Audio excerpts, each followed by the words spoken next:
Olá pessoal, estamos aqui para mais um vídeo.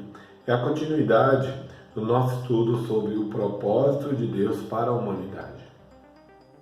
Mesmo lá no paraíso, o homem se deixou seduzir pela vaidade, pela ambição e foi expulso do paraíso, perdeu a presença de Deus. E depois a inveja fez com que Caim matasse seu irmão Abel. A partir daí, a maldade foi crescendo no meio dos homens. Chegou ao ponto em que Deus falou que se entristeceu bastante pela situação que ele via a humanidade.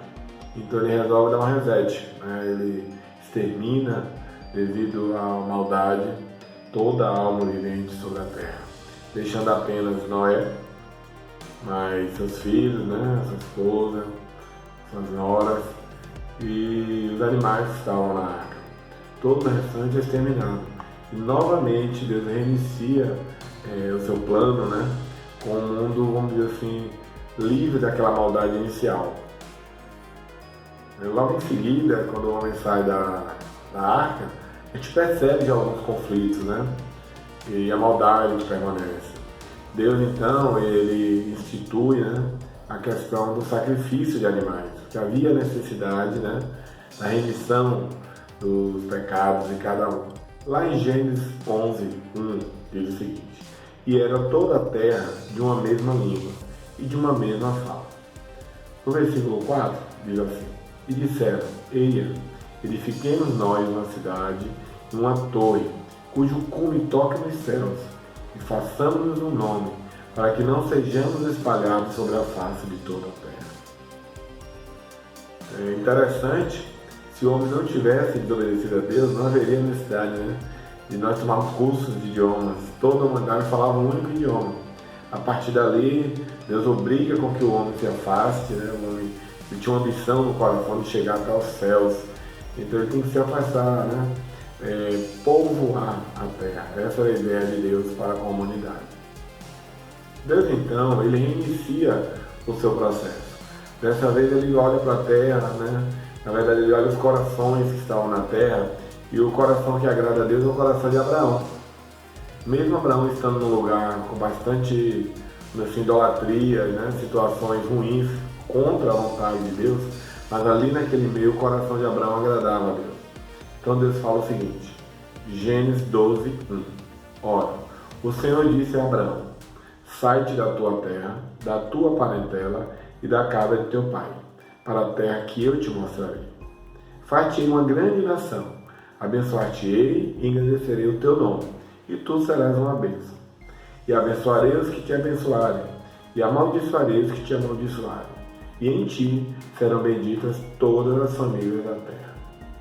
Ele chama Abraão, e em seguida Deus troca o nome para Abraão, porque ele olhava para Abraão e via que o coração de Abraão era temente a Deus. E através de Abraão ele ia gerar um povo. Esse povo, através do qual seria levada a bênção a toda a humanidade.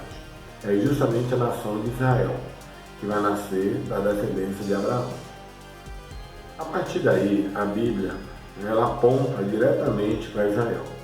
Por quê? Porque todo o propósito de Deus para com a humanidade está direcionado a uma história paralela à história de Israel. Abraão vai ter filhos, um deles chamado de Isaac, vai ser o descendente, o herdeiro, segundo a vontade de Deus. A partir de Abraão, nós temos as três principais religiões monoteístas do mundo, que é o judaísmo, o islamismo e o cristianismo. O primeiro filho de Abraão, ele não tem com sua esposa Sara, ele tem com a serva de Sara, Agar, e de onde nasce Ismael. Entretanto, a aliança de Deus é com o filho de Sara. Gênesis 17, no versículo 19, diz o seguinte: e disse Deus, na verdade, Sara, tua mulher, te dará um filho, e chamarás o seu nome Isaque, e com ele estabelecerei a minha aliança, por aliança perpétua para a sua descendência depois dele. Ou seja, apesar de Ismael ter sido o primeiro filho de Abraão, a promessa, a escolha de Deus foi em função de Isaque. Abraão vai ter Isaac, seu filho. Isaac vai ter 2 filhos, Esaú e Jacó. Jacó vai ter seu nome trocado por Deus e vai passar a se chamar Israel, do qual vão nascer 12 filhos, que formam as 12 tribos de Israel. Israel é o povo gerado por Deus, instruído por Deus, para que através dele venha a luz ao mundo, que é Jesus.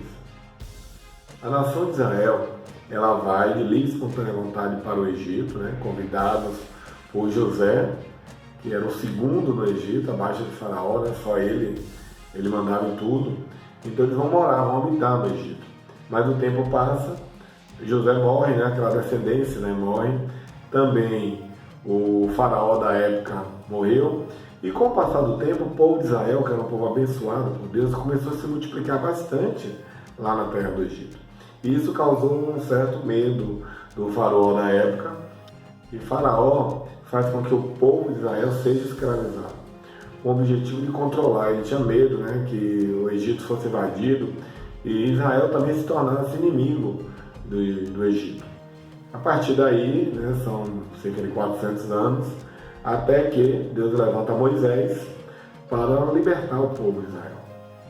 Muitas pessoas questionam, poxa, Deus está no controle de tudo, porque Deus não aparece logo agora, se mostra, faz milagres, faz maravilhas, impõe no mundo a forma que Deus quer que seja no mundo. Mas o que acontece? Deus, ele quer pessoas que tenham de forma espontânea a vontade de obedecê-lo, que o amem por quem ele é, pelo que ele fez, e não simplesmente por obrigação. Então Deus não vai impor a ninguém a servi-lo. Ainda assim, aquele povo que Deus usou de poder para libertar do Egito, abriu na frente deles o Mar Vermelho, colocou uma coluna de fogo para protegê-los e depois, de forma milagrosa, proveu alimento, maná vindo do céu, água da rocha, carne, operou maravilhas contra os inimigos de Israel. Então o povo vivenciou o poder de Deus. Mesmo assim, aquele povo murmurou, aquele povo criou um ídolo, viveram, ou seja, naquela situação vivida pelo povo de Israel, ensina a humanidade que não é em função de milagres, não é em função de coisas maravilhosas que Deus faça dentro de um povo que vai fazer com que ele o adore da maneira correta. O povo tem que escolher, não, eu quero servir a Deus, eu quero agir conforme a vontade de Deus. Como você pode observar, Israel ele serve como um parâmetro. Deus mostrando à humanidade que se depender apenas de nós não conseguimos agradar a Deus. Mesmo vendo o poder de Deus, mesmo recebendo as bênçãos de Deus, porque aquele povo da época não era melhor nem pior que nós hoje. A mesma coisa, a mesma situação. Então nós agiríamos da mesma maneira.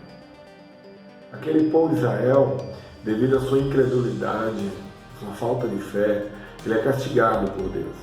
Deus diz que eles não entrariam na terra prometida. Então só os descendentes deles, os mais jovens, que saíram do Egito, que chegaram à terra prometida. Inclusive, eles causam que Moisés também peque, e nem o próprio Moisés entra na terra prometida. Só Josué, que era uma pessoa que estava ali sempre ao lado de Moisés, temente a Deus, dentro daquele povo que saiu do Egito, chega na terra prometida. Moisés, ele traz a lei, ele traz diretamente a palavra de Deus para organizar aquele povo. E Josué depois ele vai ter a função de conquistar a terra. Então Josué ele pega na espada, ele vai guerrear, ele vai ser um governante realmente de guerra, de batalha. Moisés não, ele foi um governante mais de organização da sociedade dos judeus. Com o passar do tempo, Josué conquista, com a ajuda de Deus, tudo o que era necessário para estabelecer o povo de Israel.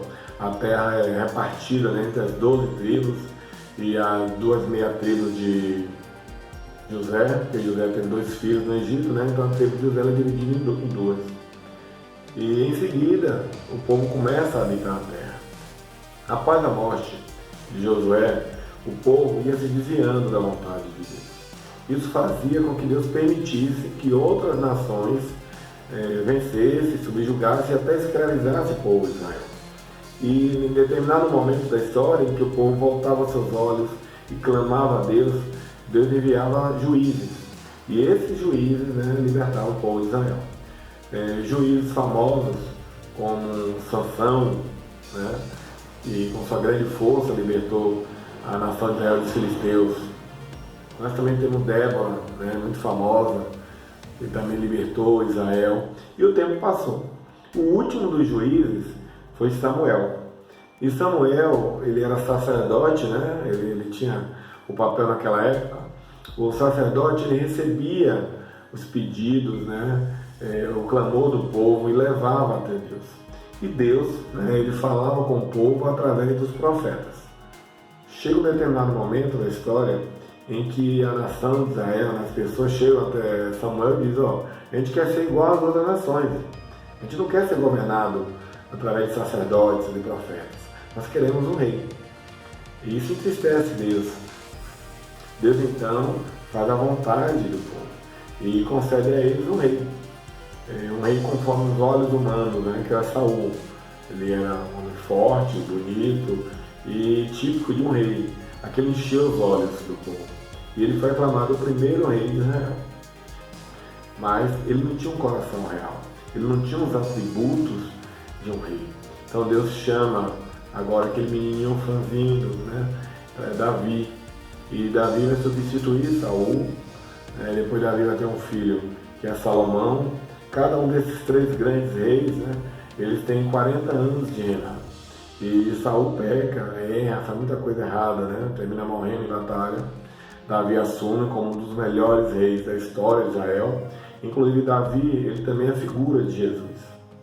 E Jesus é descendente de Davi, a linhagem tanto por pai de mãe, quanto por parte de pai. E Salomão vai substituir no futuro a Davi, vai construir o templo, um local de adoração a Deus. E o filho de Salomão todos nós conhecemos como um homem muito sábio. Ele recebeu de Deus grande sabedoria, mas mesmo com toda a sua sabedoria ele erra, ele se deixa levar pelas vaidades. Tem muitas palavras de Salomão escritas no Eclesiastes, os provérbios, a gente aprende muito com ele, mas mesmo assim ele peca, ele erra. Mas o amor de Deus não permite que durante o reinado de Salomão aconteça nada de ruim com Israel. Mas Roboão, que é o descendente de Salomão, ele erra e causa a divisão do reino. Israel, então, ele é dividido em Reino do Norte e Reino do Sul. O Reino do Norte, ele era com a capital em Samaria, e o Reino do Sul, que só ficou a tribo de Judá e mais os benjamitas, eles ficam capital em Jerusalém. Essa divisão de Israel causa uma série de problemas. E o principal de todos, o Reino do Norte, ele peca, ele erra, os governantes fazem muita coisa errada, e até que chega um momento em que o novo império que surge na época, que é o Império Assírio, ele conquista o Reino do Norte, ele destrói o Reino do Norte, pega as tribos, são levadas cativeiro para outros locais da África, da Ásia, e simplesmente desmancha aquelas 10 tribos, ficando só o Reino do Sul por mais algum tempo. E a gente vê nesse momento também que grandes profetas, como Jeremias, fala ao povo de Israel, Deus usa os profetas para exortar várias vezes, mas o povo não obedece, não escuta, então leva realmente a essa situação triste do Estado de Israel. Mas havia a promessa de Deus a Abraão. Então o Reino do Sul também ele entra em erro, ele entra em pecado, e Deus permite que um novo império que surge na época, que é o Império da Babilônia, do rei Nabucodonosor, também entre, conquiste aquele Reino do Sul, e eles são levados cativos. O Reino do Sul, Jerusalém, passa a ser governado pela Babilônia, passa a pertencer à Babilônia, e nunca mais Israel vai ser independente, em toda a sua história, Claro, até o ano de 1948, quando o novo Estado de Israel vai ser criado, pela ONU. Mas esse estudo a gente vai ver um pouco mais para frente. Então, voltando no tempo, nessa leva de pessoas para a Babilônia, é que entra a história do profeta Isaías, muito famoso, e do profeta Daniel. Vai Daniel, vai menino, franzino, junto com seus amigos conhecidos, né, que é Sadraque, Mesaque e Abednego, eles são levados para o reino da Babilônia. E a partir dali, a partir do reino da Babilônia, é que Deus revela, através de um sonho de Nabucodonosor, qual o propósito dele para com a humanidade. Ou seja, ele escreve através de um sonho tudo o que vai acontecer. E essa parte, o estudo de Daniel, nós vamos ver no próximo vídeo.